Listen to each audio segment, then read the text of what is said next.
নমস্কার। আপনার যদি মনে হয় আপনি এমন কোনো নেশা করেন যা ছাড়তে পারছেন না, বা এমন কোনো বদ অভ্যাস আছে যা আপনি অনেক চেষ্টা করছেন কিন্তু ছাড়তে পারছেন না, তাহলে এই কাহিনীটি শুনুন, আপনার জীবন বদলে যেতে পারে। এক ব্যক্তি ছিল যে অনেক নেশা করত, আর তার জন্য তার ফ্যামিলিতে সবসময় অশান্তি লেগেই থাকতো। তাই সেই ব্যক্তি একদিন তার গুরুদেবের কাছে গেল, গিয়ে বলল, গুরুদেব, আমি অনেক নেশা করি, আমি অনেক চেষ্টা করছি, কিন্তু নেশা আমি ছাড়তে পারছি না। নেশা যেন আমাকে আঁকড়ে ধরে রেখেছে। আমি অনেক চেষ্টা করছি কিন্তু নেশা আমাকে ছাড়ছে না। আপনার কাছে কি কোনো উপায় আছে নেশা ছাড়ানোর জন্য? তখন সেই গুরুদেব বলল, তুমি চলো আমার সাথে। তারা কিছু দূর চলতে থাকলো। তারপর গুরুদেব একটি খাম্বা দেখতে পেল এবং সেই খাম্বাটিকে জড়িয়ে ধরে রাখলো।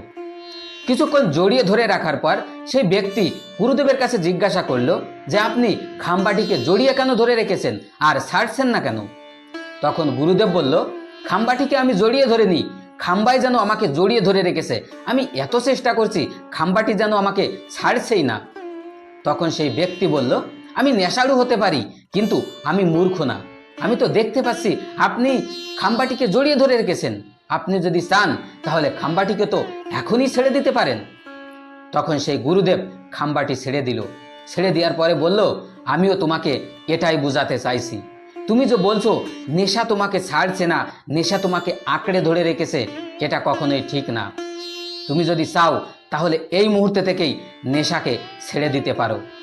আর গুরুদেবের সেই কথা শুনে সেই ব্যক্তিটি উৎসাহিত হলো, আর তখন থেকেই নেশা ছেড়ে দেওয়ার প্রতিজ্ঞা নিল, আর নেশা ছেড়ে দিল, আর তার সংসারে আবার শান্তি ফিরে আসলো।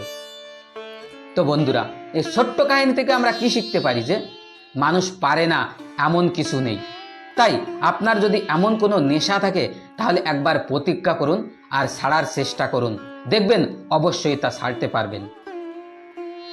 আর আমার এই ছোট্ট কাহিনীটি যদি ভালো লাগে তাহলে অবশ্যই একটা লাইক আর একটা সাবস্ক্রাইব করে দিন, যেন আমি আপনাদের সাথে জুড়ে থাকতে পারি আর আপনাদের জন্য এমন মোটিভেশনাল আর এডুকেশনাল কাহিনী নিয়ে আসতে পারি। ধন্যবাদ।